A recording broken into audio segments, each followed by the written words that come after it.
Hello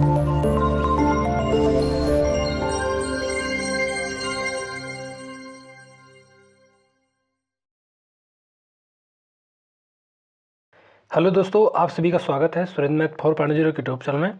आज के इस वीडियो में दोस्तों हम लोग जो है यूपीएसआई की जो वैकेंसी आने वाली है उसको ध्यान में रखते हुए हम लोग जो है मूल विधि का बहुत ही इम्पोर्टेंट जो है पार्ट करने वाले हैं दोस्तों। बीएनएस और बीएनडबलएस इसको जो है हम जो है 1 बाय 1 जो है डिस्कस करेंगे। तो सबसे पहले आज हम लोग जो है भारतीय न्याय संहिता यानी बीएनएस को जो है अच्छे से समझ लेते हैं और सभी इम्पॉर्टेंट क्वेश्चनों को डिस्कस कर लेते हैं। जो क्वेश्चन जो है प्रीवियस ईयर पूछे गए हैं उनको भी हम लोग जो है डिस्कस करेंगे और यहाँ पे आप देख रहे होंगे थ्योरी भी डिस्कस करेंगे। ये देखिए दोस्तों, ये सभी जो है क्वेश्चन पूछे गए क्वेश्चन हैं। ये सब बीएनएस से जितने भी क्वेश्चन पूछे गए हैं 2021 में उनको भी जो है हम लोग आगे चल के डिस्कस करेंगे। तो आप जो है अच्छे से सभी क्वेश्चनों को कर लेना और थ्योरी पढ़ लेना, तो इससे जो है बाहर आपका एक भी क्वेश्चन नहीं मिलेगा। चलिए स्टार्ट कर लेते हैं। सबसे पहले हम लोग जो है यहाँ पे अध्याय 1 यानी बीएनएस देख लेते हैं। दोस्तों बीएनएस का जो मतलब होता है भारतीय न्याय संहिता कहते हैं। बी से भारतीय न्याय संहिता होता है और यहाँ पे आप इसका जो है चित्र भी देख सकते हो। और यहाँ पे भारतीय न्याय संहिता 2023 यहाँ पे परिचय बताया गया है। तो परिचय है भारतीय न्याय संहिता 2023 को जो 20 अध्यायों में विभाजित किया गया है। दोस्तों अच्छे से आप जो है देखना कंप्लीट वीडियो को, कोई भी जो है क्वेश्चन जो है छोड़ना, मिस मत करना। कोई भी लाइन, एक एक लाइन इसकी जो है इम्पोर्टेंट है, जिसमें से जो है 358 जो है धाराएं हैं। यह संहिता कुछ अपराधों, विशेष रूप से महिलाओं एवं बच्चों के विरुद्ध अपराधों के लिए दंड की मात्रा में वृद्धि करता है। इसके अलावा यह तुलनात्मक रूप से छोटे अपराधों के लिए दंड के रूप में सामुदायिक सेवा के प्रावधान को प्रस्तुत करता है। धारा 1 में आप लोग जो है डिस्कस करेंगे। तो धारा 1 में है जो है सेक्शन 1, इस धारा में संक्षिप्त नाम, प्रारंभ और लागू होना जैसी बातों का उल्लेख किया गया है। इस अधिनियम का संक्षिप्त नाम भारतीय न्याय संहिता 2023 है। उल्लेखनीय है कि पूर्व की जो है आईपीसी धारा 1 से जो है 5 तक को अब इस भारतीय न्याय संहिता की धारा 1 में समाहित कर दिया गया है। दोस्तों जो आईपीसी और सीआरपीसी जो हम लोग भी पढ़ रहे थे, उस आईपीसी की जो धारा 1 से लेकर के 5 तक जितनी भी मतलब धाराएं थी उनको धारा भारतीय न्याय संहिता यानी बीएनएस में 1 में ही समाहित कर दिया गया है। नोट में देख लेते हैं। भारतीय न्याय संहिता भारतीय गणराज्य के 74वें वर्ष में अधिनियमित हुआ। यह अधिनियम 1 जुलाई 2024 को प्रवृत्त हुआ है। अगला है भारतीय न्याय संहिता का प्रभाव अधिकारिता कहाँ तक। तो यहाँ पे पहला है भारत के भीतर जो है देश में प्रत्येक, पहला है भारत के भीतर, तो देश में प्रत्येक व्यक्ति यानी भारतीय नागरिक और भारत में रह रहे विदेशी नागरिक दोनों पर जो है बीएनएस लागू होगी। भारत के जो भीतर का अर्थ मतलब जो है थल सीमा के जो है भीतर, जल सीमा के भीतर 12 नॉटिकल मील तक का जो है क्षेत्र में बीएनएस लागू होगी।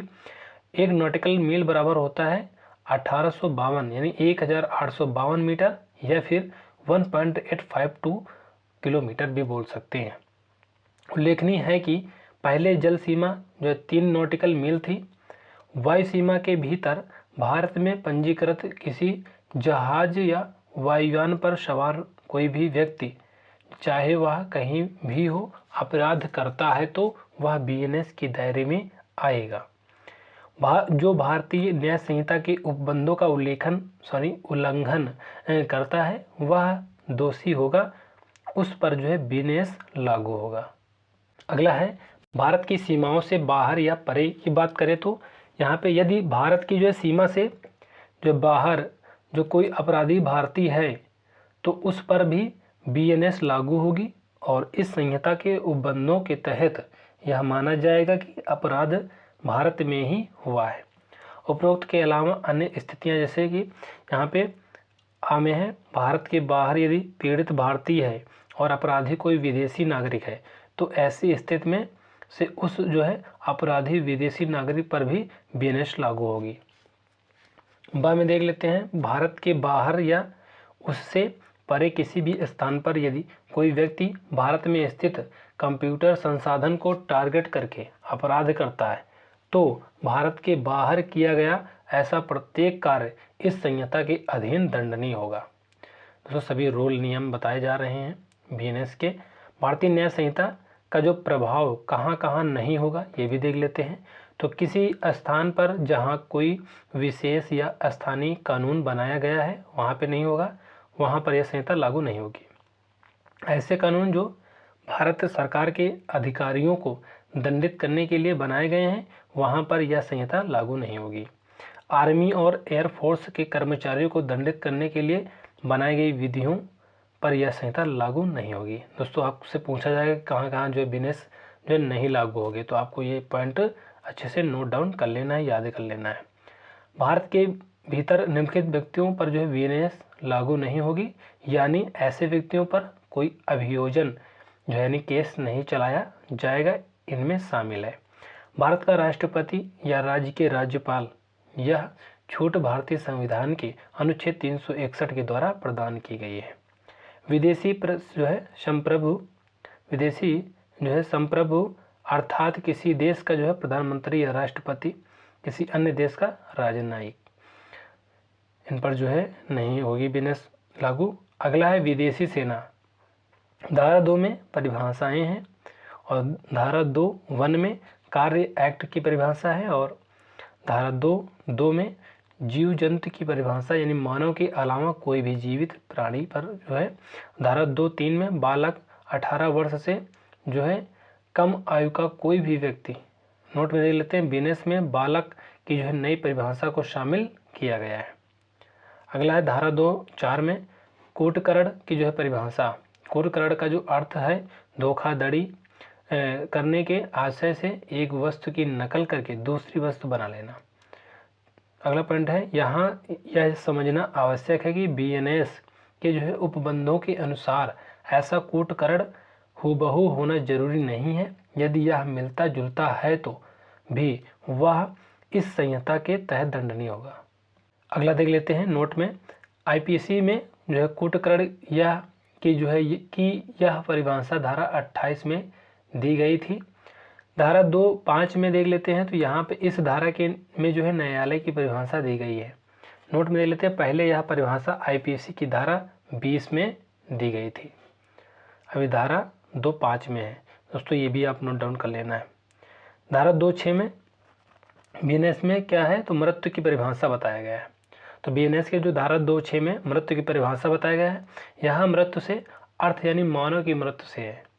और धारा बीएनएस के धारा 2(7) में बेईमानी जो है डिसऑनेस्टी की जो है परिभाषा बताई गई है।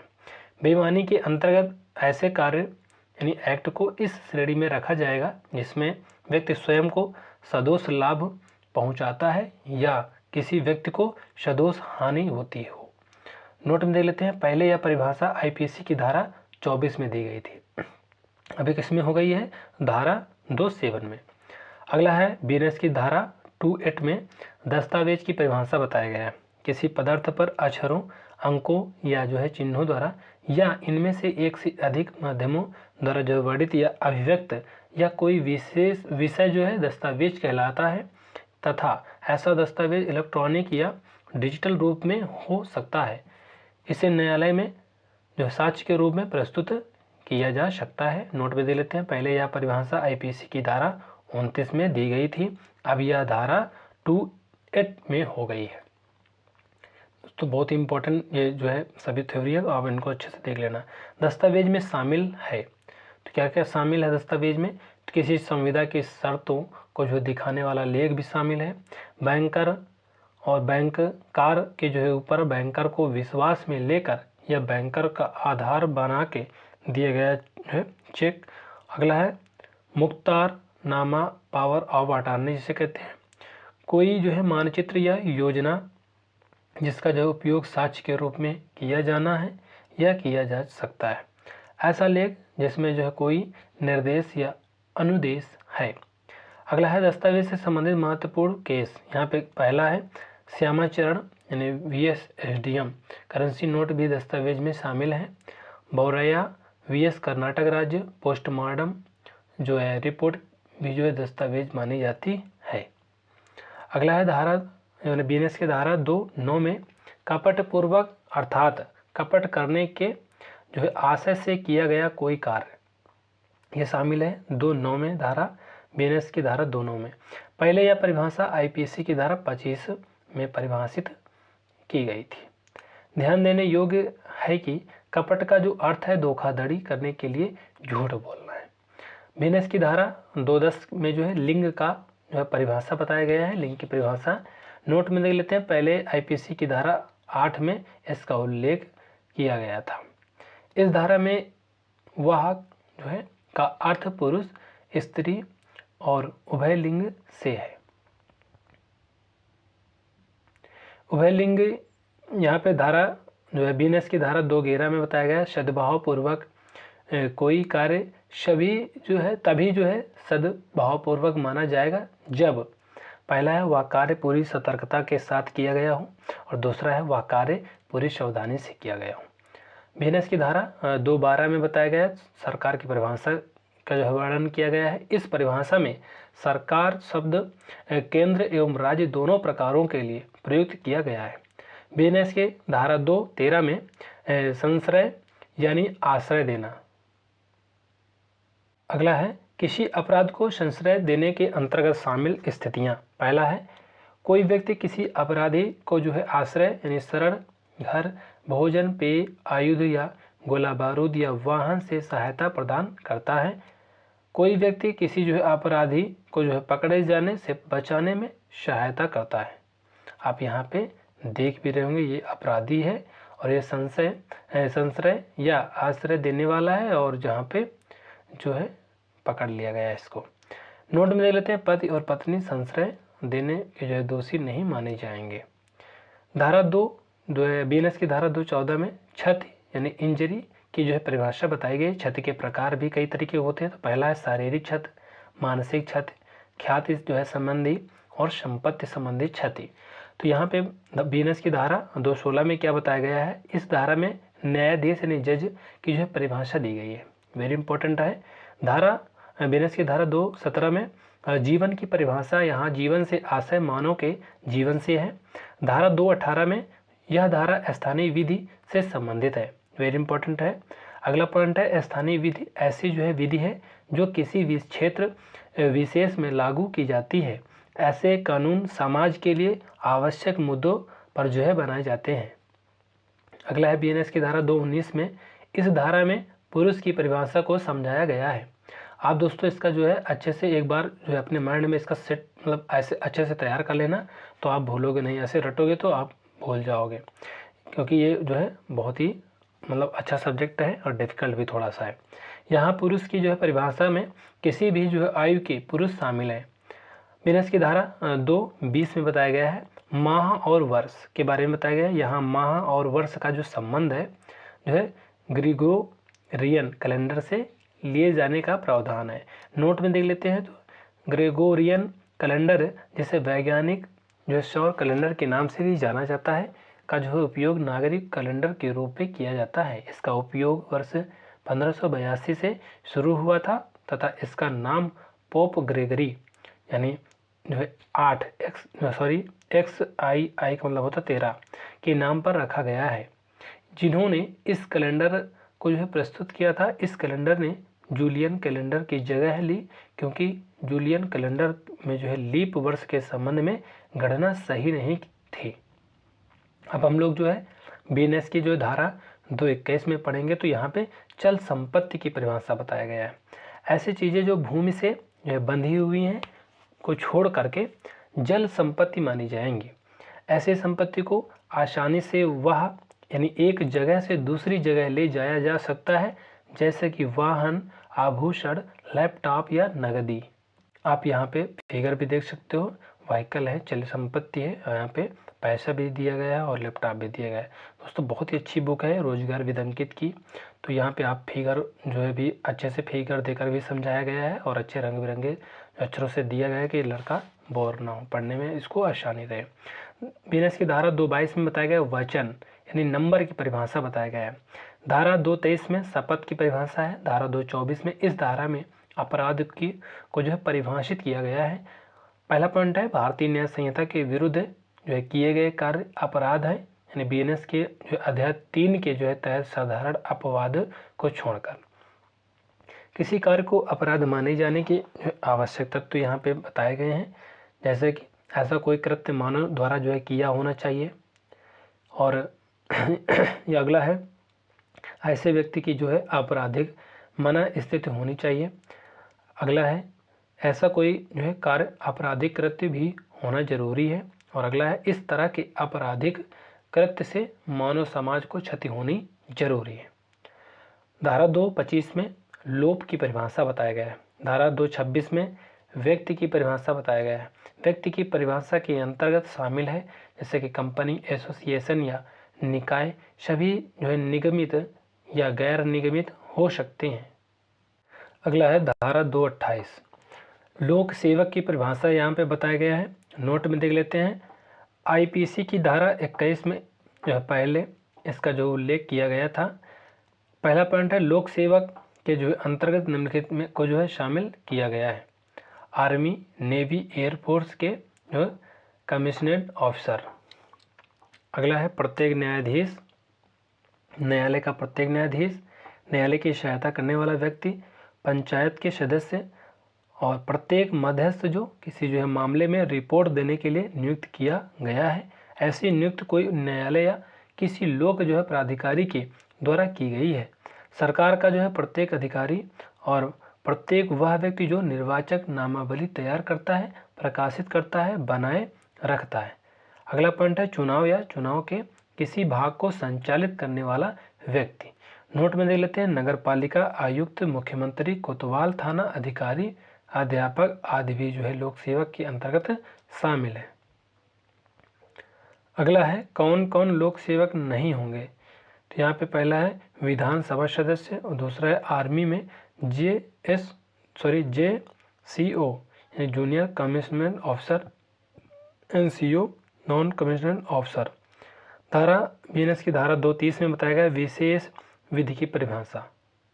यहाँ पे है, ऐसी विधि जो किसी विशिष्ट नियम को लागू करती है विशेष विधि कहलाती है, जैसे कि अफीम से संबंधित मवेशी अतिचर और रेलवे तथा जुए से संबंधित कोई नियम आदि। धारा बीएनएस की धारा 231 में मूल्यवान प्रतिभूति यानी ऐसा दस्तावेज जो किसी कानूनी अधिकार को जो है सर्जित, विस्तारित, अंतरित यानी रजिस्टर्ड जो है रिलीज करता है, जैसे कि मार्कशीट, बैनामा, पासपोर्ट, कर निर्धारण आदेश। दोस्तों आप लोग इनको पढ़ते जाइएगा, बाद में हम लोग जो है प्रीवियस ईयर क्वेश्चन को भी डिस्कस करेंगे जो कि बहुत ही इंपॉर्टेंट होंगे। धारा बीएनएस की धारा 232 में जलयान जो है टमेमस की जो परिभाषा है और धारा 234 में वसीयत की परिभाषा है।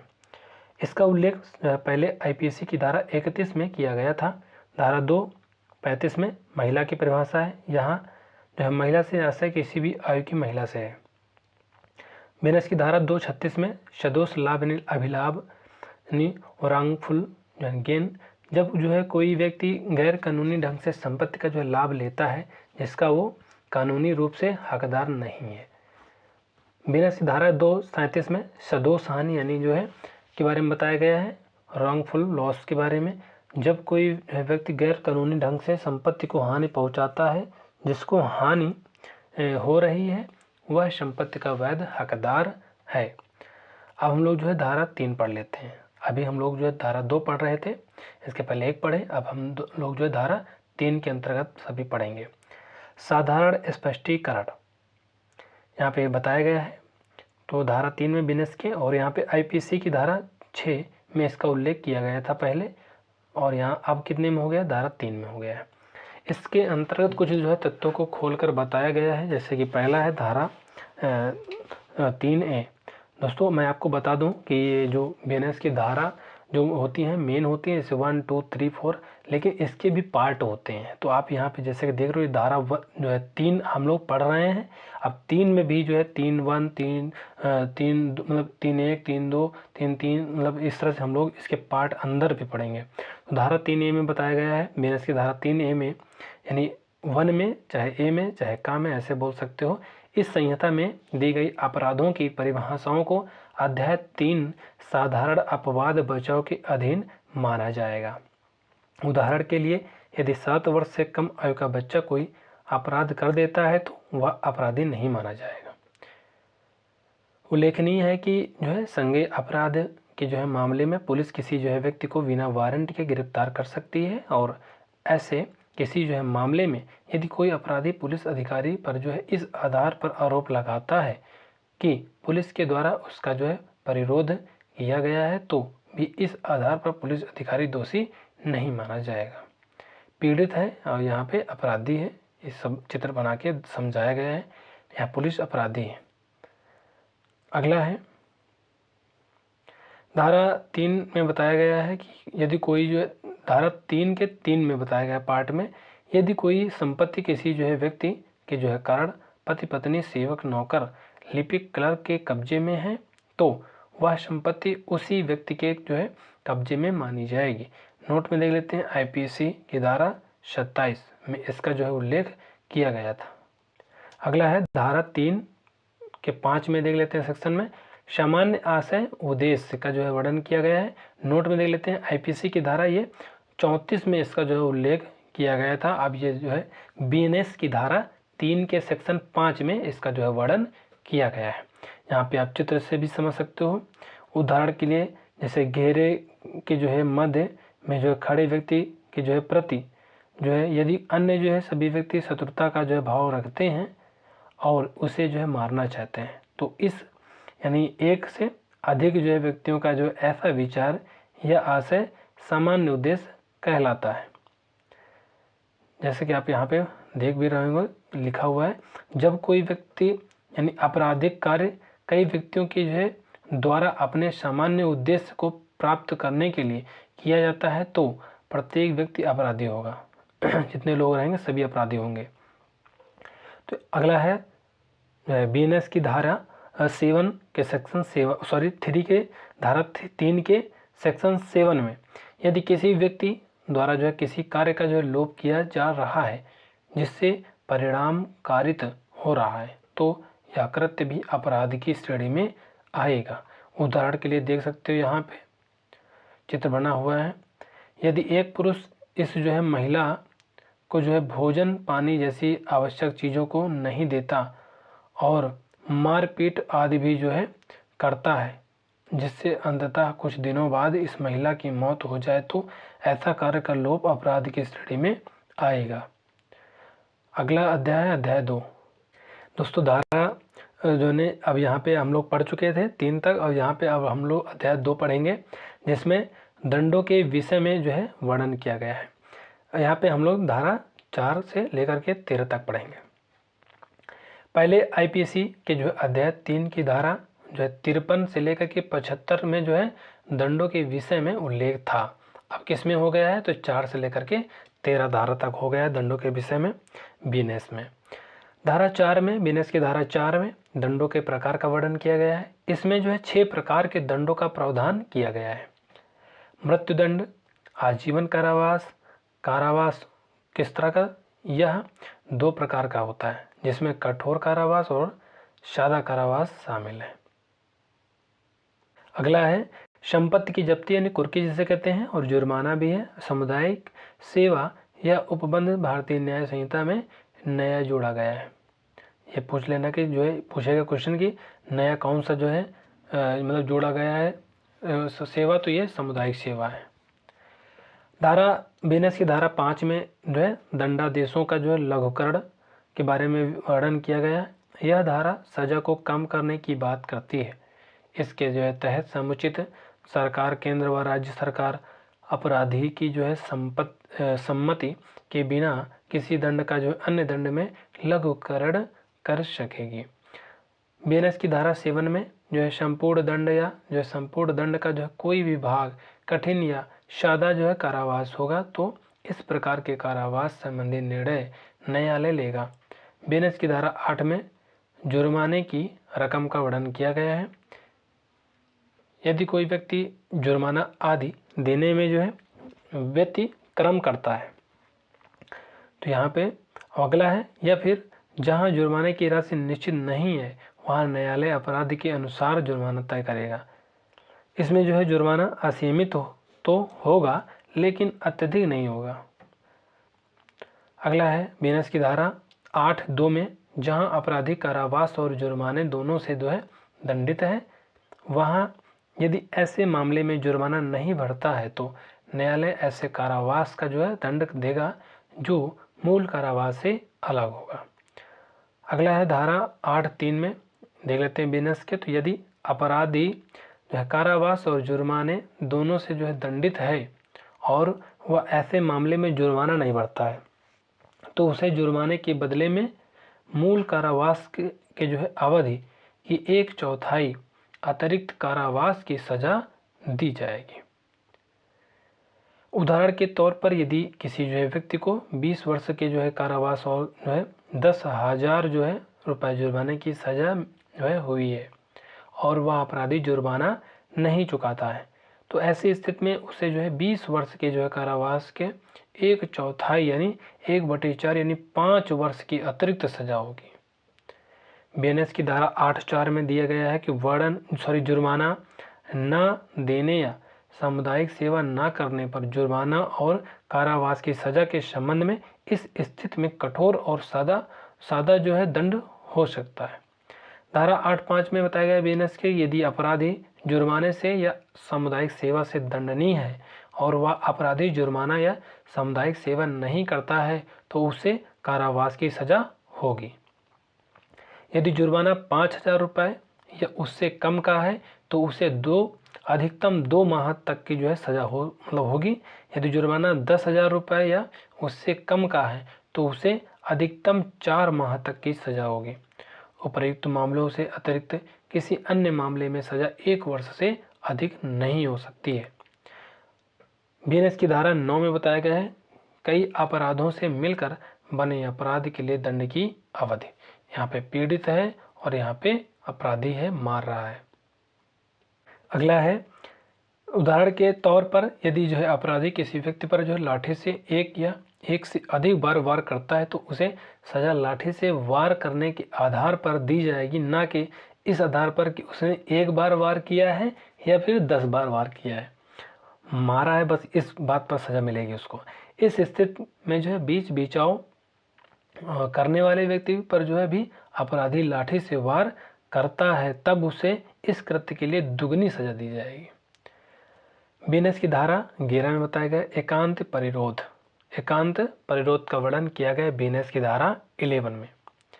पहला पॉइंट है यहाँ एकांत परिरोध से आशय तन्हाई से है। इस धारा के अंतर्गत न्यायालय के आदेश पर एकांत परिरोध की सजा दी जाती है या केवल कठोर कारावास की सजा के दौरान ही दिया जा सकता है। यहाँ यह ध्यान देने योग्य मतलब है कि किसी व्यक्ति को एकांत परिरोध की अधिकतम 3 माह की सजा दी जा सकती है। एकांत परिरोध की जो सजा की जो अवधि के आधार पर तय समय सीमा, यदि किसी अपराधी को 6 माह तक के कारावास की सजा दी गई है तो उसे अधिकतम 1 माह तक का जो एकांत परिरोध दिया जा सकता है। दूसरा है, यदि किसी अपराधी को 6 माह से 1 वर्ष तक के जो है कारावास की सजा दी गई है तो उसे अधिकतम 2 माह तक जो है एकांत परिरोध दिया जा सकता है। यदि किसी अपराधी को 1 वर्ष से अधिक के कारावास की सजा दी गई है तो उसे अधिकतम 3 माह तक एकांत परिरोध दिया जा सकता है। बीएनएस की धारा 12 में बताया गया एकांत परिरोध की अवधि। अब इसके फैक्ट भी देख लेते हैं। तो पहला है, किसी व्यक्ति को एकांत परिरोध की अधिकतम 3 माह की सजा दी जा सकती है। इसमें एक बार में जो है अधिकतम 14 दिन की सजा दी जा सकती है। 3 माह से अधिक की जो अवधि में यह जो है अवधि अधिकतम 7 दिन की होगी।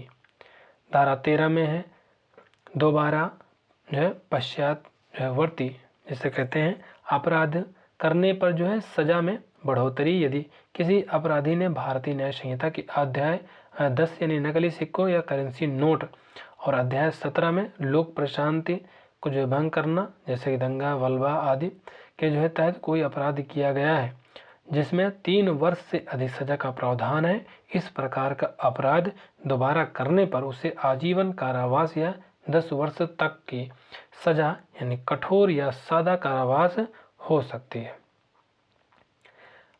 अब हम लोग अध्याय 3 पढ़ेंगे।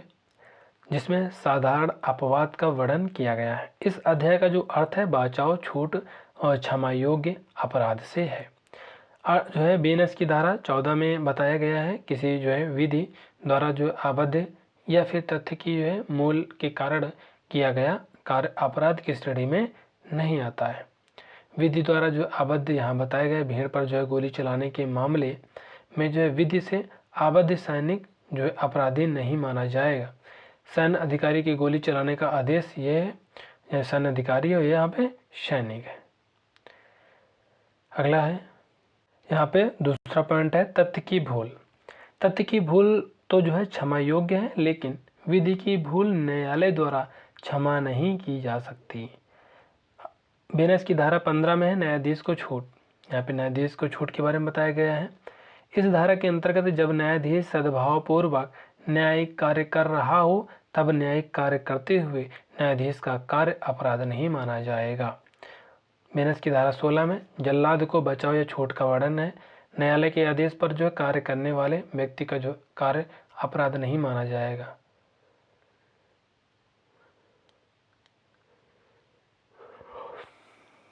अगला है धारा 17 में आम नागरिक द्वारा जो तथ्य की भूल एवं जो है विधि सम्मत कार्य करने का जो है शक्तियों का प्रयोग किया गया है। और अगला पॉइंट है आम नागरिक द्वारा जो है किया गया कार्य निम्न परिस्थितियों में अपराध नहीं माना जाएगा। पहला पॉइंट है तथ्य की भूल का जो पहला है उदाहरण बोंडा जो है कुई बनाम सम्राट। पहला पॉइंट है एक रात जो है बोंडा जो है कुई खेत गया जहां उसने अंधेरे में एक महिला पर जो है चुड़ैल होने के जो है भ्रम से कुल्हाड़ी से वार कर हत्या कर दी, जो वास्तव में उस व्यक्ति के भाई की पत्नी थी। इस तरह का जो कृत्य है तथ्य की भूल होने की वजह से हुआ माना जाएगा, जो अपराध की श्रेणी में नहीं माना जाएगा। दूसरा पॉइंट है इसमें बताया गया है कानून के द्वारा दी गई शक्तियों का जो प्रयोग करते समय गलती। उदाहरण के लिए जैसे कि एक स्थान पर जो है व्यक्ति जो है बी पर हमला कर रहा था, उसमें व्यक्ति बी द्वारा जो है अपने बचाव के लिए व्यक्ति सी पर हमला किया गया। इसी बीच इस घटना को व्यक्ति ए ने आकर देखा और व्यक्ति बी को अपराधी समझकर उसे पुलिस थाने ले गया। इस प्रकार व्यक्ति ए से कानून के द्वारा दी गई शक्तियों का जो प्रयोग करते समय गलती मानी जाएगी, जो अपराध की श्रेणी में नहीं माना जाएगा। बीएनएस की धारा 18 में है विधिपूर्ण जो है कार्य करते हुए दुर्घटना। पूर्व में इसका जो है उल्लेख आईपीसी धारा 80 में जो है किया गया था, अब यह 18 में हो गया है। इस जो है व्यक्ति यानी उदाहरण के लिए एक व्यक्ति द्वारा जो है कुल्हाड़ी से जो है पेड़ काटने के दौरान गलती से किसी दूसरे व्यक्ति को कुल्हाड़ी लगने से उसकी मृत्यु हो जाए तो ऐसा कृत्य अपराध की श्रेणी में नहीं माना जाएगा। इस उपबंध के अंतर्गत कुछ शर्तें हैं, जैसे कि ऐसा कोई भी कार्य जो है विधिपूर्ण जो है साधनों से किया गया हो, ऐसा कार्य जो है सम्यक सतर्कता सावधानी से किया गया होना चाहिए, ऐसा कार्य बिना किसी जो आपराधिक आशा या ज्ञान के जो है होना चाहिए, ऐसी घटना वास्तव में एक दुर्घटना ही जो है होनी चाहिए। अगला है बीएनएस की जो है धारा 19 में है बड़ी हानि को बचाने के लिए छोटी हानि कारित कर देना जो है ऐसा कृत्य अपराध नहीं माना जाएगा। उदाहरण के लिए समुद्र में एक जलयान में 100 व्यक्ति जो है बैठे हुए हैं, आगे होने वाली टक्कर में कम हानि का जो है ध्यान रखना आपराधिक कृत्य नहीं माना जाएगा। धारा 20 में जो है बताया गया बीएनएस के कि 7 वर्ष तक की जो है बालक का जो कार्य अपराध नहीं माना जाएगा। पहले इसका जो उल्लेख आईपीसी की धारा 82 यानी 82 में किया गया था। डोली जो है इन जो है कै पैक्स, इसका जो अर्थ है अपराध करने में अक्षम होना। डोली इन कै पैक्स का मतलब है अपराध करने में अक्षम होना, यानी क्षमता नहीं है। धारा 21 में बताया गया है 7 से 12 वर्ष तक के बालक का कार्य। अगला पॉइंट है इस धारा के अंतर्गत यदि 7 से 12 वर्ष तक कोई बालक अपराध की प्रकृति और परिणाम की नहीं जानता है तो वह अपराधी नहीं माना जाएगा। बीएनएस की धारा 22 में है पागल या विकृत चित्त व्यक्ति का जो है कार्य। इस धारा के अंतर्गत यदि कोई पागल व्यक्ति अपराध की प्रकृति और परिणाम नहीं जानता है तो वह अपराधी नहीं माना जाएगा। धारा 24 में मत्तता या नशे की जो है हालत में किया गया कार्य, नशे की हालत में किया गया कार्य अपराध नहीं माना जाएगा यदि आशय या जो है ज्ञान नहीं है। अगला है धारा 25, सहमत से किया गया कार्य। जहाँ कोई जो है कार्य सहमत से किया गया हो और उसमें किसी जो है व्यक्ति की मृत्यु या घोर उपहति यानी गंभीर चोट लग जाती है तो यह अपराध नहीं माना जाएगा। जैसे ए बी है और यहाँ पे ए है, लड़ाई हो रही, कुश्ती। उदाहरण के लिए यदि बॉक्सिंग के जो है खेल, बॉक्सिंग हो रही है कि खेल के दौरान खिलाड़ी ए खिलाड़ी बी पर जो है मुक्के से वार करके गंभीर चोट पहुंचाता है तो या इससे खिलाड़ी बी की मृत्यु हो जाती है तो धारा 25 के अंतर्गत ऐसा कार्य अपराध नहीं माना जाएगा। धारा 26 में जो बताया गया है बिजनेस की सद्भाव पूर्वक यानी फायदे के लिए किया गया कार्य। यदि कोई व्यक्ति किसी के जो फायदे के लिए सद्भाव पूर्वक कार्य करता है और कोई दुर्घटना घट जाती है तो वह व्यक्ति अपराधी नहीं माना जाएगा। उदाहरण के लिए तौर पर यदि ऑपरेशन थिएटर में किसी जो डॉक्टर द्वारा जो सद्भावपूर्वक मरीज का ऑपरेशन करते समय मरीज की मौत हो जाए तो ऐसी स्थिति में डॉक्टर जो अपराधी नहीं माना जाएगा। धारा 27 में है संरक्षक द्वारा जो है या उसकी जो है सम्मति से जो है किया गया कार्य। पहला है संरक्षक पागल व्यक्ति का जो है या 12 वर्ष से कम आयु के किसी जो है बालक का हो सकता है। उल्लेखनीय है कि यदि संरक्षक द्वारा जो है अपने जो है आश्रितों के लिए जो सद्भावना पूर्वक और फायदे के लिए जो है कोई कार्य किया जाता है और कोई दुर्घटना घट जाती है तो ऐसा कार्य अपराध की श्रेणी में नहीं आएगा। बिजनेस की धारा 28 में बताया गया इस धारा सम्मति से जो है संबंधी मुद्दों की जो चर्चा की गई, इन परिस्थितियों में सम्मति नहीं मानी जाएगी। उनमें शामिल है जैसे कि भय और अधीन, डरा, धमका कर संपत्ति लेना और धमका कर संपत्ति लेना, भ्रम के अधीन, फैक्ट की मूल। अगला है धारा बिजनेस की धारा 29 में गर्भपात का निषेध। अगला है धारा 30 में बताया गया है सम्मति के बिना किसी जो है के फायदे के लिए जो है किया गया कार्य। जहाँ जो है व्यक्ति सम्मति देने से असमर्थ है तथा कोई जो है कार्य उस व्यक्ति के फायदे के लिए किया जा रहा हो। उदाहरण के लिए यदि एक जो है बहुमंजिला इमारत में आग लगी है जिसके सबसे ऊपर तल पर कोई बच्चा फंसा हुआ है, तब कोई जो व्यक्ति उस बच्चे को बचाने के लिए ऊपरी तल पर पहुंचकर उस बच्चे को बचाने के लिए नीचे ज़मीन में जो है रखी गद्दे वाली जो है मेट पर फेंकता है, लेकिन बच्चा उस मेट पर गिरकर मृत्यु को प्राप्त हो जाता है तो ऐसी दुर्घटना में उस व्यक्ति का जो कृत्य अपराध नहीं माना जाएगा। धारा बिजनेस की धारा 31 में बताया गया है कि सद्भाव पूर्वक दी गई सूचना संसूचना। आप यहाँ पे देख रहे हो सूचना दे रहा है। यदि डॉक्टर द्वारा जो है किसी मरीज को अति गंभीर हालत से संबंधित सूचना दी जाती है और इस सूचना को सुनने के बाद हृदयाघात जिसे हार्ट अटैक कहते हैं से मरीज की मौत हो जाती है तो इस दुर्घटना के लिए डॉक्टर को दोषी नहीं माना जाएगा। धारा 32 में वह कार्य जिसे करने के लिए किसी जो है व्यक्ति को जो है धमकियों के द्वारा जो है विवश किया गया है, ऐसे मामले में उस व्यक्ति को बचाव या छूट की दी जाएगी। किसी को जो है धमकाकर या डराकर कोई जो है कार्य कराया जाता है तो वह अपराध नहीं माना जाएगा। इस बात का एक अपवाद है जैसे कि हत्या के मामले में छूट नहीं है और मृत्युदंड से दंडित राजद्रोह राज्य के विरुद्ध अपराध के मामले में छूट नहीं है, बाकी सभी में छूट है। अगला है प्राइवेट प्रतिरक्षा का अधिकार। धारा बिजनेस की धारा 34 में बताया गया है कोई कार्य अपराध नहीं माना जाएगा यदि वह प्राइवेट प्रतिरक्षा के जो है अधिकार के अंतर्गत किया जाता है। अगला है बिजनेस की धारा 35 में प्राइवेट प्रतिरक्षा का जो अधिकार किस जो है किसके विरुद्ध इसकी चर्चा। तो ये पहला है अपने शरीर और अन्य के शरीर की रक्षा में और दूसरा है अपनी संपत्ति और अन्य की संपत्ति में की रक्षा में। नोट में देख लेते हैं यदि कोई सी जो है चोर को कोई पुलिस अधिकारी लोक सेवक पकड़ने गया और तब चोर उस जो है पुलिस अधिकारी को प्राइवेट जो प्रतिरक्षा का हवाला देकर हमला कर देता है तो वह इस जो है धारा के अंतर्गत वह चोर छूट प्राप्त नहीं कर सकता है। धारा जो है 36 में है, विकृत चित्त व्यक्ति यानी पागल जिसे कहते हैं, बालक, मत्य व्यक्ति यानी नशेड़ी जिसे कहते हैं, कि जो है कार्य के खिलाफ वैसे ही आत्मरक्षा का अधिकार है जैसे किसी सामान्य व्यक्ति के खिलाफ होता है। धारा जो है 37 में बिनस के लिखा हुआ है, निम्न परिस्थितियों में प्राइवेट प्रतिरक्षा का अधिकार नहीं है। पहला पॉइंट है लोक सेवक के जो विरुद्ध जब वह अपनी ड्यूटी कर रहा हो।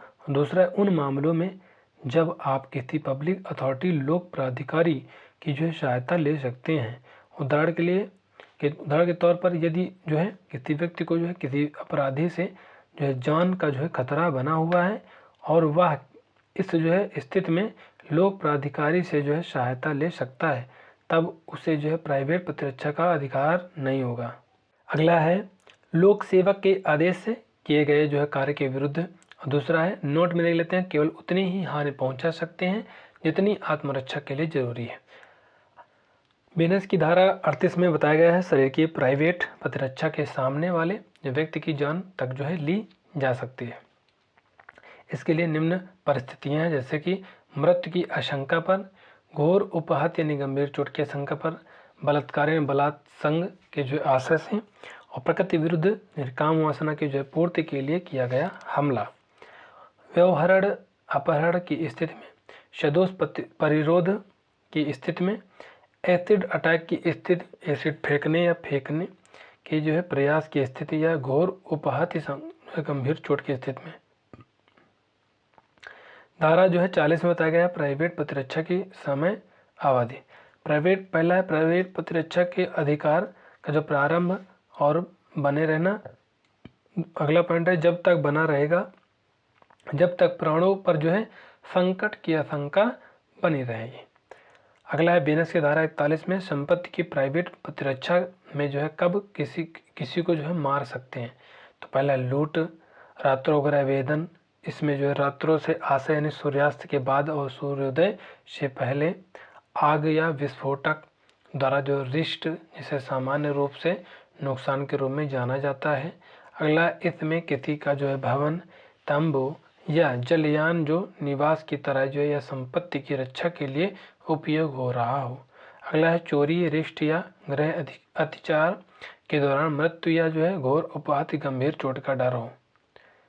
धारा 43 में संपत्ति के प्राइवेट प्रतिरक्षा का अधिकार का जो प्रारंभ एवं जो उसका बने रहना जो है, जब संपत्ति पर खतरे पर आशंका प्रारंभ हो तब से या प्रारंभ होकर खतरे की आशंका तक बने रहेगा। अब हम लोग अध्याय 4 देखेंगे, जिसमें दुष्प्रेरण, आपराधिक षड्यंत्र एवं प्रयत्न दिया गया है। पहला है धारा 45 में, यहाँ पे दुष्प्रेरण की परिभाषा बताया गया है। दुष्प्रेरण का जो सामान्य अर्थ है किसी व्यक्ति को बुरे कार्य के लिए उकसाना। दुष्प्रेरण निम्न प्रकार का होता है, जैसे पहला उकसाना है, यदि ए और व्यक्ति बी व्यक्ति सी से घृणा करते हैं और स्थिति में व्यक्ति ए व्यक्ति बी और सी को जो नुकसान पहुंचाने के लिए उकसाता है, तो ऐसे कृत्य में व्यक्ति ए हमेशा अपराधी माना जाएगा, भले ही व्यक्ति बी जो है व्यक्ति सी से को जो नुकसान पहुंचाए या ना पहुंचाए, व्यक्ति ए दुष्प्रेरक माना जाएगा। अगला है षड्यंत्र। षड्यंत्र दिया गया है और दूसरा है सहायता। धारा जो है 46 में बताया गया बीनस के दुष्प्रेरक की परिभाषा।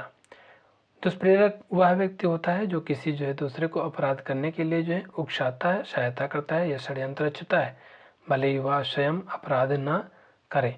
इस प्रकार यदि जो है दुष्प्रेरण के बाद अपराध ना भी हो तो वह दुष्प्रेषण का जो है दोषी माना जाएगा। धारा 49 में दुष्प्रेरण का दंड दिया गया है और यहाँ पे यदि किसी अपराधी के दुष्प्रेरण का दंड भारतीय न्याय संहिता में नहीं दिया गया तो ऐसी स्थिति में दंड वही मिलेगा जो अपराध के लिए वर्णित किया गया है। अगला है आपराधिक षड्यंत्र। धारा 61 में आपराधिक षड्यंत्र की परिभाषा बताया गया है। जब दो या दो से अधिक जो है व्यक्ति कोई जो अवैध कार्य करें, जब दो या दो से अधिक व्यक्ति कोई वैध कार्य अवैध संसाधनों से करें या करवाते हैं या सहमत होते हैं तो ऐसी सहमति या आपराधिक षड्यंत्र कहलाती है। धारा जो है 61(2) में है आपराधिक षड्यंत्र का दंड। यदि मृत्युदंड, आजीवन कारावास या 2 वर्ष अथवा उससे अधिक के जो है दंड से दंडनीय जो है अपराध का मामला है, दंड वही होगा जो उस अपराध के दुष्प्रेरण के लिए उपबंधित है। अन्य मामलों में जो दंड किया जाएगा उसमें साधारण से लेकर कठोर कारावास तक हो सकता है, जिसकी जो अवधि 6 माह तक हो सकती है और इसके साथ ही जुर्माना भी भरना पड़ सकता है। अगला है प्रयत्न। धारा 62 में है आजीवन कारावास या अन्य कारावास से दंडनीय अपराध करने का जो है प्रयास करने के लिए दंड है। अगला है यदि अपराधी ऐसा जो अपराध का जो है प्रयास या प्रयत्न करता है जिसके लिए इस संहिता द्वारा जो कोई स्पष्ट उपबंध नहीं किया गया है, उस अपराध के लिए दंड आजीवन कारावास की अवधि का जो है आधा या उस जो है अपराध के लिए उपबंधित कारावास की सबसे लंबी अवधि के लिए जो है दिया जाएगा। यहाँ पे अध्याय 5 है महिला एवं शिशु के विरुद्ध अपराध। धारा 63 में है जो है बीएनएस की धारा 63 अध्याय 5 में है बलात् संग रेप की परिभाषा। तो यहाँ पे नोट में देख लेते हैं। पहले इसका जो उल्लेख है आईपीसी की धारा 376 में किया गया था। निम्न परिस्थितियों में रेप या जो है बलात् संग माना जाएगा। तो अभी किस में हो गया है ये दोस्तों? हो गया है धारा 63 में। अगला है महिला की इच्छा के विरुद्ध महिला की सम्मति के बिना मृत्यु या चोट का जो है डर दिखाकर सम्मति से पागल महिला या नृत्य की स्थिति में किसी महिला की सम्मति 18 वर्ष से जो है कम आयु की जो है महिला के साथ सम्मति हो या न हो, ऐसी जो है स्थिति में जब महिला संपत्ति देने से असमर्थ है। यदि कोई पुरुष या पृथककरण के जो दौरान पत्नी की जो है सम्मति के बिना उसके साथ यौन संबंध स्थापित करता है तो ऐसी व्यक्ति को 2 वर्ष से लेकर 7 वर्ष तक का जो है कारावास और जुर्माने की सजा हो सकती है। धारा जो है 69 में देख लेते हैं। तो प्रवंचनापूर्ण साधन आदि का जो प्रयोग कर यौन संबंध स्थापित करना। प्रवंचनापूर्ण साधनों में जो है शामिल है नौकरी लगाने का झांसा देना, उन्नति का जो प्रलोभन देना, अपनी पहचान छुपाकर विवाह करना, शादी का झांसा देना। नोट में देख लेते हैं यह स्थिति रेप की श्रेणी में नहीं आती है और इसके लिए 1 वर्ष तक का जो कारावास और जुर्माने से दंडित किया जा सकता है। अगला है बीएनएस की धारा 70 में जो है गैंग रेप यानी सामूहिक बलात्संग। जब एक से अधिक जो है व्यक्तियों द्वारा जो समूह बनाकर रेप की जो है घटना को अंजाम दिया जाता है तो वह सामूहिक बलात्संग कहलाता है। ऐसे कुकृत्य में जो है असामान्य आशय को पूरा जो है करने के लिए रेप किया जाता है। गैंग रेप की जो है स्मॉलिंग में जो है प्लानिंग में जो है शामिल प्रत्येक व्यक्ति इस घटना का अपराधी माना जाएगा। आप यहाँ पे चित्र भी देख सकते हो। इस धारा के तहत गैंग रेप के जो है दंड के विषय में भी बताया गया है, जिसमें न्यूनतम 20 वर्ष का जो है कारावास और अधिकतम आजीवन कारावास के साथ जुर्माना भी आरोपित किया जाएगा। यदि 18 वर्ष से कम आयु की जो है महिला के साथ जो है रेप की घटना को अंजाम दिया जाता है तो ऐसी स्थिति में अपराधी को अपने से संपूर्ण जीवन कारावास में गुजारना होगा और साथ ही जुर्माना भी देना होगा। अगला है धारा 72।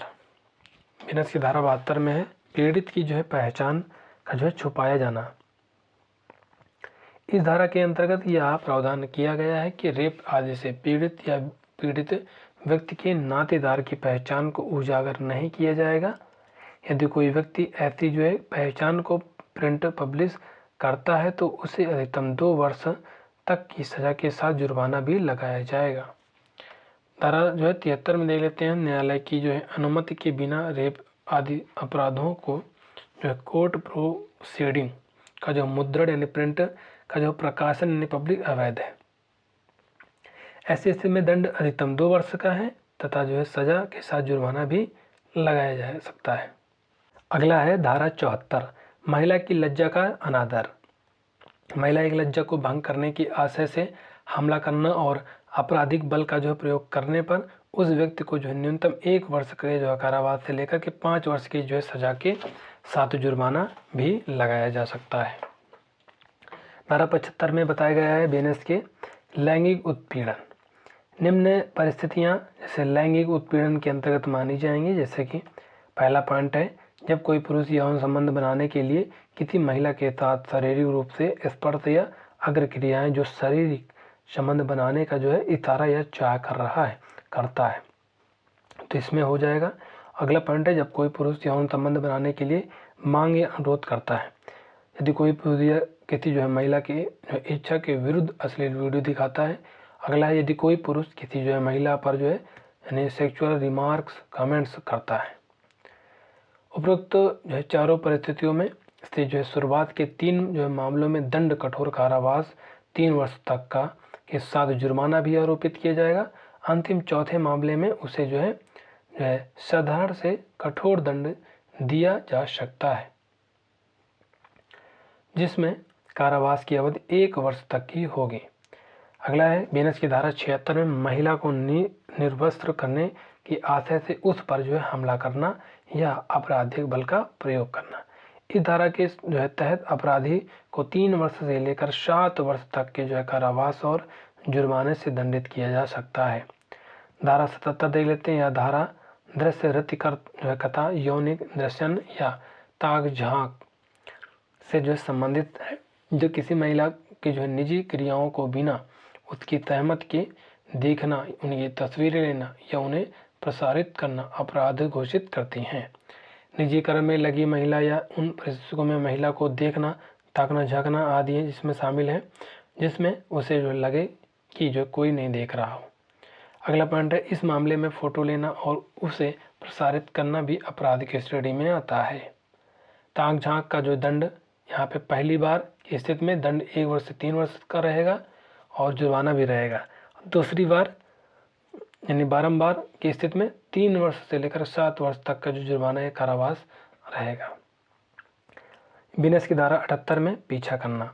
जब कोई व्यक्ति किसी जो है महिला की इच्छा के विरुद्ध बार बार पीछा करता है और उससे बार बार स्पर्श करने का प्रयास करता है, तब वह व्यक्ति भारतीय न्याय संहिता की इस धारा के अंतर्गत दोषी माना जाएगा। यदि कोई जो है व्यक्ति इंटरनेट, ईमेल, सोशल मीडिया के प्लेटफॉर्म का प्रयोग करके किसी महिला का पीछा करता है, यह दंडनीय अपराध की श्रेणी में आता है। स्टॉकिंग के लिए दंड यहाँ पे पहली बार ऐसे कृत्य का जो दंड है 3 वर्ष का जो कारावास और जुर्माना है।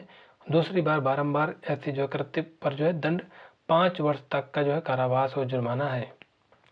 धारा जो है 79 में देख लेते हैं। बीएनएस की महिला की जो है लज्जा का अनादर। इस धारा के अंतर्गत 3 तरीकों का जो उल्लेख किया गया है। पहला है शब्द, और दूसरा है अंग विक्षेप, और तीसरा है ऐसा कार्य जिससे महिला को शर्मिंदगी महसूस होती हो। ऐसी स्थिति में यदि महिला की जो एकांतता भंग होती है तो उस अपराधी को साधारण कारावास के तहत 3 वर्ष तक के जो है जेल और जुर्माने से दंडित किया जा सकता है। धारा 81 में दहेज मृत्यु। दोस्तों वेरी इंपॉर्टेंट है ये, आप यहाँ देख रहे होंगे दहेज के लिए मतलब मारते पीटते हैं। यहाँ पे इसमें जो है किसी महिला की मृत्यु जलने या शारीरिक चोट के कारण होती है तो उसके विवाह के 7 वर्ष के भीतर सामान्य परिस्थितियों से भिन्न होती है। पीड़िता की जो मृत्यु से ठीक पहले उसके पति या उसके जो पति के किसी जो रिश्तेदार द्वारा दहेज की मांग के लिए या उसके संबंध में उसके साथ क्रूरता या उत्पीड़न किया गया था। नोट में लेते हैं। पहले यह उपबंध जो था ना आईपीसी की धारा 304B में था। धारा 82 की बात करें तो यहाँ पे जो है कोई व्यक्ति दहेज मृत्यु का जो अपराध करेगा उसे कम से कम 7 वर्ष का कारावास से दंडित किया जाएगा, किंतु जो आजीवन कारावास तक हो सकता है। बीएनएस की धारा 82 में पति या पत्नी के जीवन काल में पुनः विवाह करना अपराध है। 82(2) में बताया गया है पति या पत्नी के होते हुए द्विविवाह करने का जो दंड के रूप में कारावास की अवधि 10 वर्ष तक की हो सकेगी और जुर्माने से भी दंडित नहीं होगा। अपवाद में यह जो है उपधारा ऐसी जो किसी जो व्यक्ति पर लागू नहीं होती है जिसका जो है ऐसे पति या पत्नी के साथ विवाह सक्षम अधिकारिता वाले न्यायालय द्वारा जो शून्य घोषित कर दिया गया हो। अगला है पूर्व पति या पत्नी के जो जीवन काल में विवाह करता है यदि ऐसा पति या जो है पत्नी पश्चातवर्ती विवाह के समय ऐसे व्यक्ति से लगातार 7 वर्ष तक अनुपस्थित रहा हो और उस समय अवधि के भीतर ऐसे व्यक्ति द्वारा जो उसके जीवित होने की सूचना न मिली हो। अगला पॉइंट, ऐसा जो है पश्चातवर्ती विवाह करने वाला जो व्यक्ति ऐसे विवाह के होने के पूर्व उस व्यक्ति को उसके जो है साथ ऐसा विवाह किया गया है तथ्यों की जो है वास्तविक स्थिति से अवगत करा दे जहां तक वे उसके ज्ञान में हो। अगला है धारा 83, कपटपूर्ण विवाह करना, फर्जी विवाह करना। यदि कोई व्यक्ति बेईमानी से या कपटपूर्ण जो है आते से विवाह करने का जो है समारोह संपन्न करेगा या यह जानते हुए कि वह विधिपूर्वक विवाहित नहीं है, वह जो किसी एक अवधि के लिए कारावास से दंडित किया जाएगा, जिसे जो है 7 वर्ष तक बढ़ाया जा सकता है और साथ ही वह जुर्माने के लिए भी उत्तरदायी होगा। धारा 84 में है, किसी शादीशुदा महिला को आपराधिक आशा से बहला फुसला ले जाकर रोक कर रखना। अगला है, यदि कोई व्यक्ति किसी स्त्री को जो किसी अन्य जो पुरुष की पत्नी है उसके बारे में वह जानता है या विश्वास करने का जो कारण रखता है, इस आशय से ले जाएगा या फुसलाएगा कि वह किसी व्यक्ति के साथ अवैध संभोग करे या उस जो है आशय से किसी जो ऐसी स्त्री को छिपाएगा या रोके रखेगा, तो वह कारावास से दंडित किया जाएगा, जिसकी अवधि 2 वर्ष तक की हो सकेगी या फिर जुर्माने से भी या दोनों से दंडित किया जाएगा। अपवाद की बात करें तो यदि महिला अपनी इच्छा से अपने पति को छोड़कर जाती है तो यह अपराध नहीं माना जाएगा। अगला है धारा 85, किसी स्त्री के पति या पति के जो है रिश्तेदार द्वारा जो उसके साथ क्रूरता करना है। यदि कोई व्यक्ति किसी स्त्री या का जो है पति या पति का जो नातेदार होते हुए ऐसी स्त्री के साथ क्रूरता करेगा, उसे 3 वर्ष तक के जो है कारावास से दंडित किया जाएगा और वह जुर्माने से भी दंडनीय होगा। पहले जो है यह उपबंध का उल्लेख IPC धारा 498A में जो है किया गया था।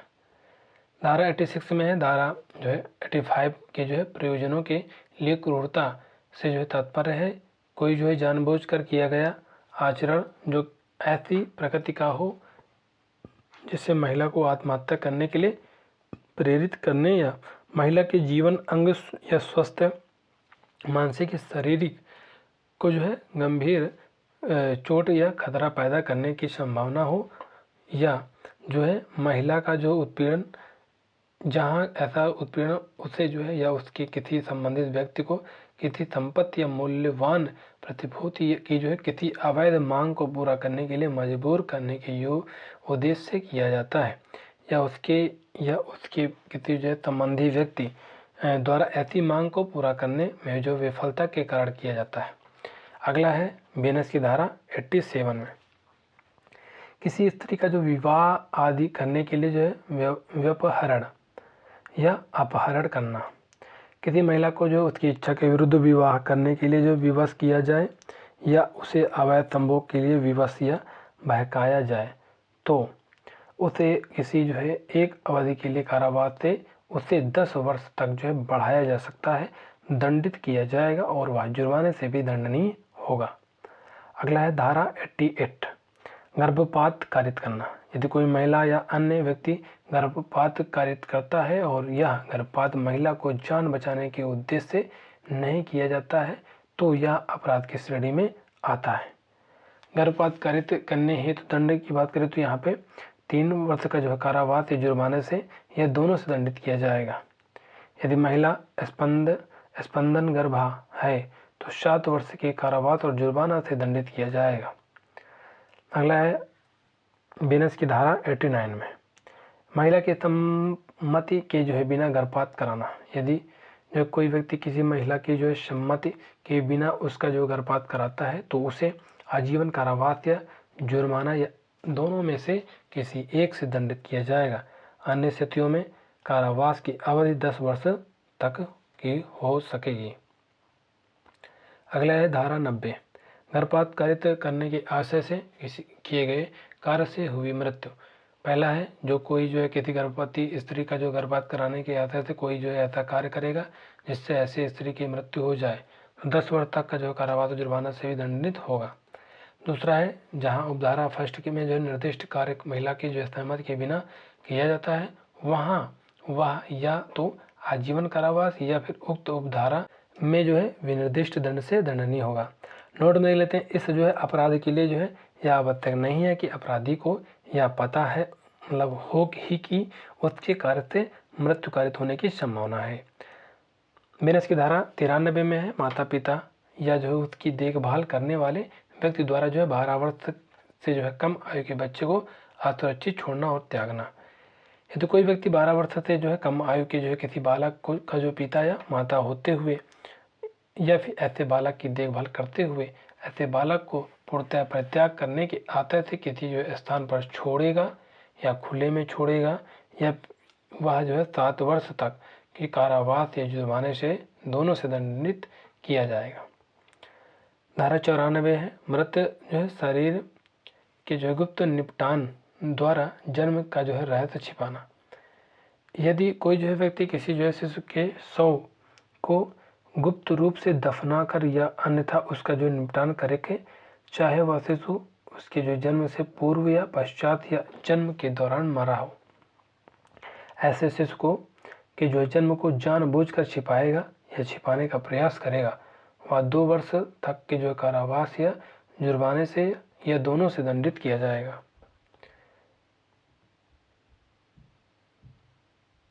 अगला है धारा 95, किसी अपराध को करने के लिए किसी जो है बालक को किराए पर लेना, नियोजित करना या संलग्न करना। पहला पॉइंट है, यदि कोई व्यक्ति किसी जो है बालक को अपराध जैसे जो है अनुचित मैथुन, अश्लील साहित्य करने के लिए भाड़े पर जो है लेता है, नियोजित करता है या संलग्न करता है तो वह 3 वर्ष से लेकर 10 वर्ष तक के जो है कारावास और जुर्माने से दंडित किया जाएगा। धारा 96 में शिशु का जो है उपापन, खरीद जो है फरोख्त। यह पहला है, यौन शोषण करने के उद्देश्य से शिशु की जो है खरीद फरोख्त करने पर 10 वर्ष तक की जो है जेल और जुर्माने से दंडित किया जाएगा। बीएनएस की धारा 97 में 10 वर्ष से कम आयु के बच्चे को चुराने के इरादे से उसका जो है अपहरण या अपहरण करना। यदि कोई व्यक्ति 10 वर्ष से कम आयु के किसी बालक का जो है इस आशय से जो है अपहरण या अपहरण करता है कि वह उस बालक के शरीर से कोई जो है चल संपत्ति बेईमानी से ले उसे किसी एक अवधि के लिए कारावास से उसे 7 वर्ष तक बढ़ाया जा सकेगा, दंडित किया जाएगा और वह जुर्माने से भी दंडनीय होगा।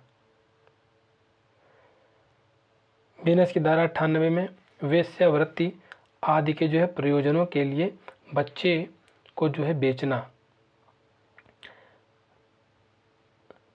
यदि कोई जो व्यक्ति किसी बालक को इस आशय से बेचेगा, भाड़े पर देगा या अन्यथा निपटाएगा कि ऐसा बालक किसी भी आयु में वेश्यावृत्ति या किसी व्यक्ति के साथ अवैध संभोग के लिए या किसी विधि विरुद्ध और अनैतिक उद्देश्य के लिए नियोजित या उपयोग किया जाएगा तो उसे किसी एक अवधि के लिए कारावास से जिसे 10 वर्ष तक जो है बढ़ाया जा सकता है दंडित किया जाएगा और जो है साथ ही जुर्माने से भी दंडित होगा।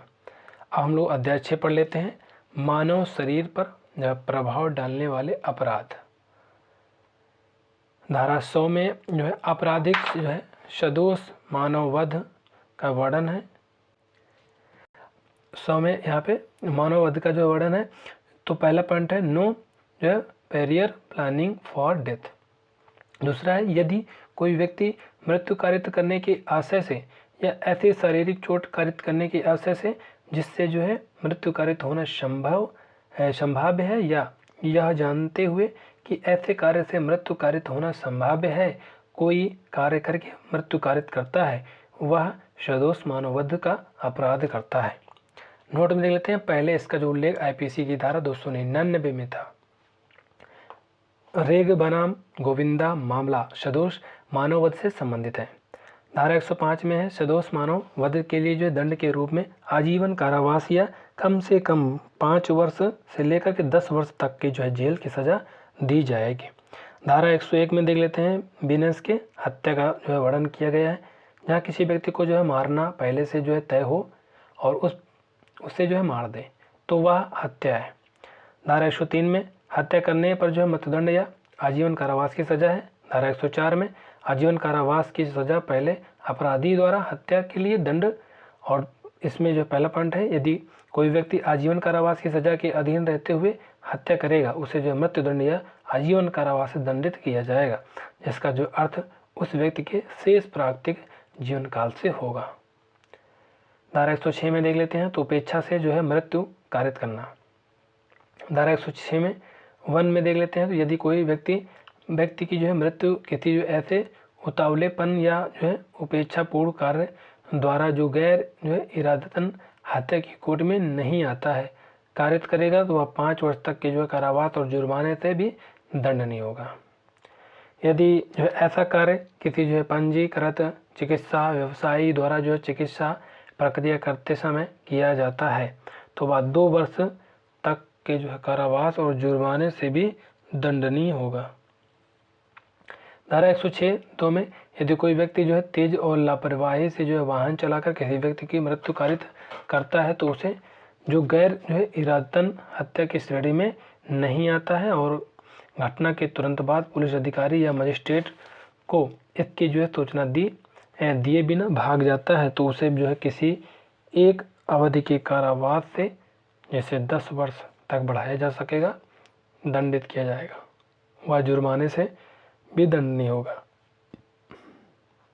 अगला है बीएनएस की धारा 107, बालक या विकृत चित्त व्यक्ति या नशे में जो है द्वितीय व्यक्ति को आत्महत्या के लिए दुष्प्रेरित करना। अगला पॉइंट है यदि कोई बच्चा कोई जो है विकृत चित्त व्यक्ति या नशे की जो है हालत में कोई व्यक्ति आत्महत्या कर लेता है तो जो कोई जो है ऐसी आत्महत्या के लिए उकसाता है उसे मृत्युदंड या आजीवन कारावास या फिर 10 वर्ष से अधिक अवधि के कारावास से दंडित किया जाएगा और वह जुर्माने से भी दंडनीय होगा। धारा 108 में देख लेते हैं आत्महत्या का जो है दुष्प्रेरण है। पहला है यदि कोई व्यक्ति किसी को जो है आत्महत्या के लिए जो उकसाता है और वह आत्महत्या कर लेता है तो उसे किसी एक अवधि के लिए जो कारावास से दंडित किया जाएगा जिसे 10 वर्ष तक बढ़ाया जा सकता है और वह जुर्माने के लिए भी उत्तरदायी होगा। धारा 109 में हत्या का प्रयास, हत्या करने के जो है कृत्य की जो विफलता ही जो है हत्या का प्रयास है। किसी की जो है हत्या करने गए लेकिन वह व्यक्ति मरने से बच गया तो ऐसी विफलता हत्या का प्रयास है। ऐसे जो है अपराध में 10 वर्ष का जो कारावास और जुर्माने से दंडित किया जाएगा। यदि हत्या करने के जो प्रयास में पीड़ित व्यक्ति को गंभीर चोट लग जाए तो अपराधी को आजीवन कारावास की सजा से दंडित किया जाएगा। पहले जो है इसका उल्लेख आईपीसी की धारा 307 में किया गया था। धारा 110 में आपराधिक सदोष मानववध करने का जो प्रयास प्रयत्न और इसका जो दंड का प्रावधान है। पहले में यदि कोई व्यक्ति आपराधिक मानववध का जो प्रयास करता है 3 वर्ष तक के कारावास से जुर्माने से या फिर दोनों से दंडित किया जाएगा। दूसरा है यदि ऐसे जो कार्य से जो किसी व्यक्ति को जो क्षति पहुंचती है तो 7 वर्ष तक के जो है कारावास या जुर्माने से दोनों से दंडित किया जाएगा। धारा 111 में है संगठित अपराध। इस धारा का जो उल्लेख आईपीसी में नहीं था, भारतीय न्याय संहिता 2023 में यह नया उपबंध जोड़ा गया है। वेरी इंपॉर्टेंट है, जो चीज़ नया जोड़ा जाता है वेरी इंपॉर्टेंट होती है। संगठित अपराध की बात नहीं जोड़ी गई है।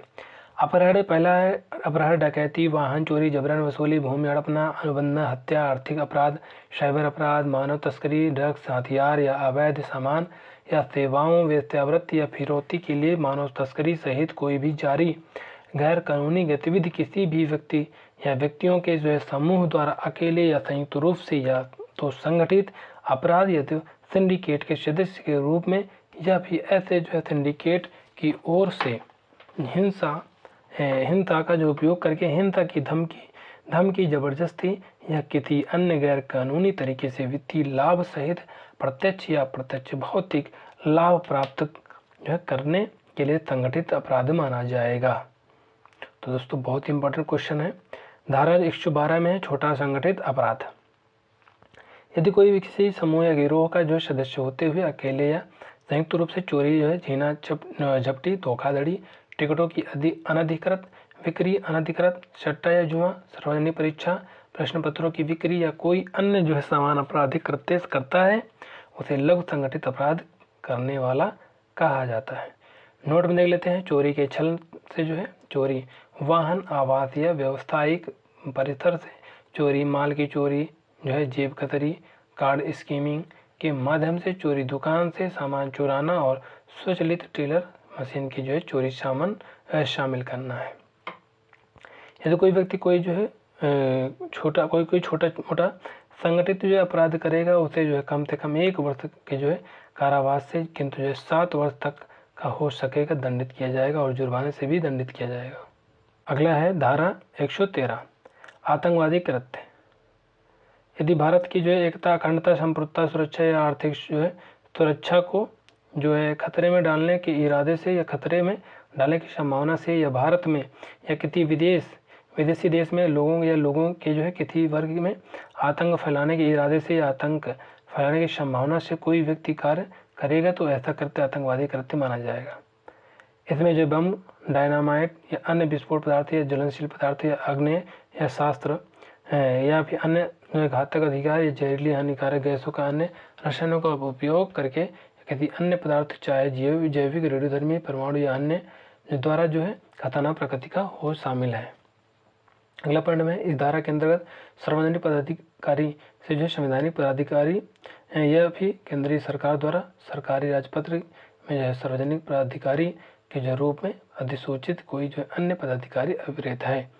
इस धारा के अंतर्गत नकली भारतीय मुद्रा से अर्थात जो है नकली मुद्रा से है, जैसे जो है किसी प्राधिकृत या जो अधिसूचित फोरेंसिक प्राधिकारी द्वारा जो है जांच के पश्चात घोषित किया जा सकता है कि ऐसी मुद्रा भारतीय मुद्रा की जो है प्रमुख सुरक्षा विशेषताओं की नकल करती है या उनसे समझौता करती है। इस जो है तरह के जो है अपराध के परिणाम स्वरूप किसी जो व्यक्ति की मृत्यु हो जाती है तो उसे मृत्युदंड या आजीवन कारावास से दंडित किया जाएगा और जुर्माने से भी दंडित किया जाएगा। किसी जो है अन्य जो है मामले में जो है कारावास से दंडित किया जाएगा जिसकी अवधि 5 वर्ष से कम नहीं होगी किंतु जो आजीवन कारावास तक की जो है हो सकेगी और जुर्माने से भी दंडित किया जाएगा। जो कोई आतंकवादी कृत्य करने का जो षड्यंत्र रचेगा या करने का जो प्रयास करेगा अथवा आतंकवादी कृत्य करने की वकालत करेगा, दुष्प्रेरित करेगा, सलाह देगा या उकसाएगा, प्रत्यक्षता या जानबूझकर उसे जो है सुगम बनाएगा, उसे कम से कम 5 वर्ष के कारावास से जो है आजीवन कारावास तक का हो सकेगा दंडित किया जाएगा और जुर्माने से भी दंडनीय होगा।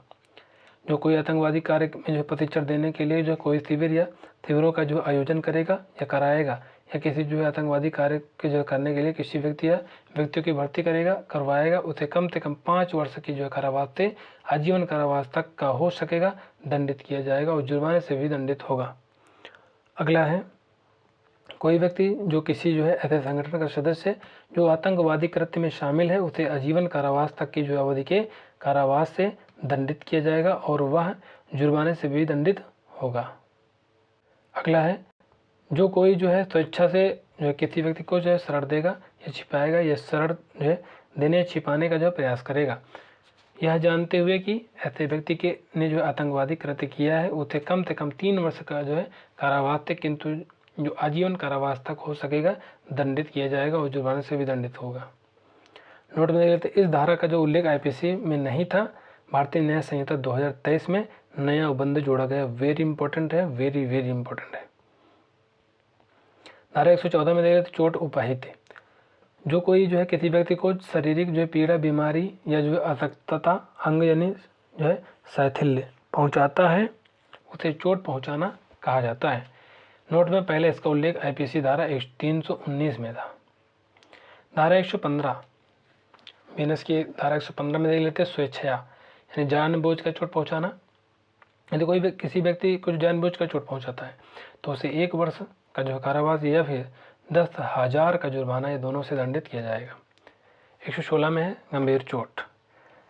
इसमें जो 8 प्रकार की जो है चोटों का गंभीर चोट का जो है श्रेणी में रखा गया है, जैसे कि नपुंसक बना देना, किसी भी आँख की जो है दृष्टि का जो है अस्थायी रूप से नष्ट कर देना, किसी भी जो है कान की जो सुनने की क्षमता का अस्थायी रूप से समाप्त कर देना, किसी भी अंग का जोड़ का जो है काटना या तोड़ना, किसी भी अंग या जोड़ की जो है शक्तियों का विनाश या अस्थायी रूप से छीड़ कर देना, सिर या चेहरे की अस्थायी रूप से विकृत कर देना, हड्डी या दांत का जो है फ्रैक्चर कर देना, कोई ऐसी चोट जो जीवन को जो है खतरे में डाल दे या उसके जिसके कारण पीड़ित में को जो है 15 दिनों तक का जो है गंभीर शारीरिक पीड़ा हो या वह अपने सामान्य कार्यों को करने में असमर्थ हो जाए, तो यहाँ पे इसका प्रावधान है।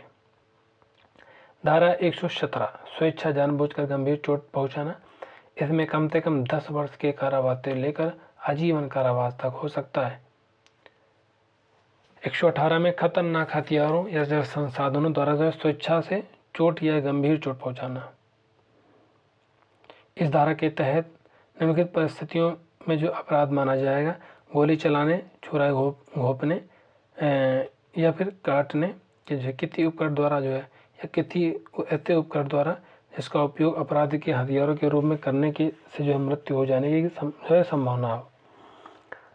आग द्वारा जो है किसी जो है गर्म पदार्थ द्वारा या फिर किसी विष या जो संचारक पदार्थ द्वारा या किसी विस्फोटक पदार्थ द्वारा या किसी ऐसे पदार्थ द्वारा जिसका जो श्वास लेना, निगलना या रक्त में मिल जाना मानव शरीर के लिए हानिकारक हो। अगला पॉइंट है, ऐसे अपराध पर 3 वर्ष तक का जो है कारावास या जुर्माने से जो 20,000 रुपये तक का हो सकेगा, यह दोनों से जो है दंडित किया जाएगा। जो कोई स्वेच्छा से जो है घोर उपहाति कारित करेगा वह आजीवन कारावास से जो है या फिर कम से कम 1 वर्ष का जो कारावास जो 10 वर्ष तक का हो सकेगा दंडित किया जाएगा और जुर्माने से भी दंडित नहीं होगा। धारा 119 में देख लेते हैं, संपत्ति हड़पने के लिए जो है या किसी अवैध कार्य के लिए विवश करने के लिए जो स्वेच्छा से चोट या गंभीर चोट पहुंचाना, ऐसे अपराध करने पर 10 वर्ष तक के जो कारावास और जुर्माने से भी दंडनीय होगा। यदि कोई व्यक्ति स्वेच्छा से जो किसी को जो है गंभीर चोट पहुंचाता है तो वह आजीवन कारावास से या फिर 10 वर्ष तक के जो कारावास और जुर्माने से भी दंडित किया जाएगा। धारा 121 में देख लेते हैं, लोक सेवक को जो उसके कर्तव्य से विरत करने, डराने के लिए स्वेच्छा से चोट या गंभीर चोट पहुंचाना। इस तरह के अपराध पर लोक सेवक को चोट पहुंचाने पर 5 वर्ष तक का जो है कारावास या जुर्माना या फिर दोनों से दंडित किया जाएगा। गंभीर चोट के मामले में 1 वर्ष से लेकर 10 वर्ष तक का कारावास और जुर्माने से दंडित किया जाएगा। धारा 122 में है, उत्तेजनावश स्वेच्छा से जो है चोट या गंभीर चोट पहुंचाना। और 123 में है, अपराध करने के आशय से विष आदि द्वारा जो है क्षति पहुंचाना। पहला है, यदि कोई जो है किसी व्यक्ति को विष या किसी बेहोश करने वाली मादक या अस्वस्थकर औषधि या अन्य वस्तु इस आशय से देगा कि उस व्यक्ति की कुछ क्षति पहुंचाई जाए, तो वह 10 वर्ष का जो कारावास या जुर्माना से दंडनीय होगा। 124 में है, अम्ल एसिड आदि का जो प्रयोग करके स्वेच्छा से गंभीर चोट पहुंचाना। आप यहाँ पे देख रहे होंगे ये हाथ में जो है लिए हुए हैं, ये जो है क्या है, तेजाब। तो दोस्तों ये वीडियो बहुत बड़ी हो रही है। इस वीडियो में हम लोग बस इतना ही डिस्कस करेंगे। इसके बाद जो है हम लोग जो है जो PYQ जितने भी क्वेश्चन पूछे गए हैं और इम्पोर्टेंट क्वेश्चन हैं सभी आगे लगे हुए हैं मतलब इसी PDF के, तो उसको भी हम लोग डिस्कस करेंगे। तो मिलते हैं नेक्स्ट वीडियो में दोस्तों, तब तक के लिए जय हिंद, जय भारत।